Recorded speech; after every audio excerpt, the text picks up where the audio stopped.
d'ouvrir ma bouche et de dévoiler tout ce que je savais sur les peuples africains, mais je sens que le moment est venu. Le moment est venu de dire la vérité, de dévoiler. Je ne sais pas comment vous allez le prendre, mais je pense et je suis pratiquement certain que je suis peut-être le premier dans notre génération à expliquer des choses pareilles. Ça n'a jamais été encore fait avant moi.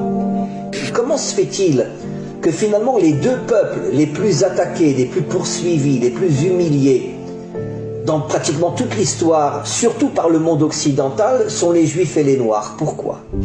C'est quelque chose qui interpelle. Comment se fait-il? Comment c'est possible que les deux civilisations les plus méprisées, les plus humiliées, les plus poursuivies de l'histoire, c'est parce qu'il semblerait que dans le subconscient ou même dans le conscient des dirigeants occidentaux, ils savaient que le peuple noir avait une mission qui allait... Parce que justement, c'est ce que j'explique.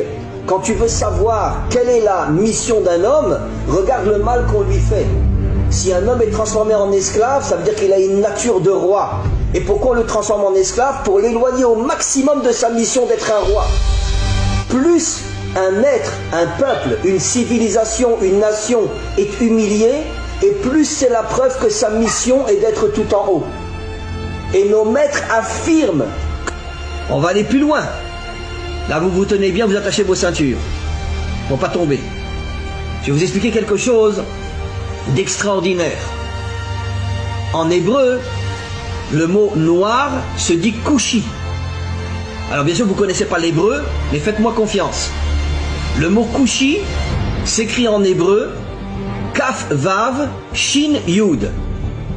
Kaf Vav, vous savez qu'en hébreu, chaque lettre a une valeur numérique. Ce qui nous permet de pouvoir faire des correspondances entre des mots différents s'ils ont la même valeur numérique. C'est un des génies de l'hébreu de pouvoir expliquer le sens d'un mot par rapport à un autre mot qui a la même valeur numérique. Alors, les deux premières lettres du mot kushi, qui veut dire noir en hébreu, c'est Kaf Vav, qui a pour valeur numérique 26. 26 est la valeur numérique du nom de Dieu.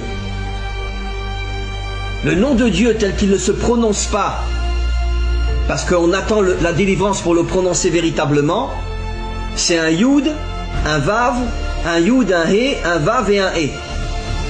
Et ce nom de Dieu qui figure dans toute la Torah en hébreu a pour valeur numérique 26.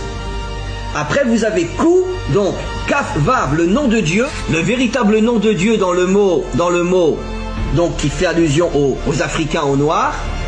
Et après vous avez Shin Yud, qui veut dire Yesh. Ça veut dire que Kushi signifie Yesh Hashem, il y a Dieu. Ça veut dire que dans l'Africain se trouve Dieu. C'est absolument incroyable. Dans les peuples africains se trouve le Dieu authentique qui a pour nom Yud-Ke Vav-Ke. Incroyable. Ça veut dire que caché à l'intérieur des peuples africains se trouve le véritable Dieu. Et c'est pour ça que en hébreu on appelle le noir Kushi, qui fait allusion à Yesh Havaye. Dieu se trouve à l'intérieur des peuples africains. Incroyable. Incroyable. On va aller plus loin. Là vous vous tenez bien, vous attachez vos ceintures pour pas tomber.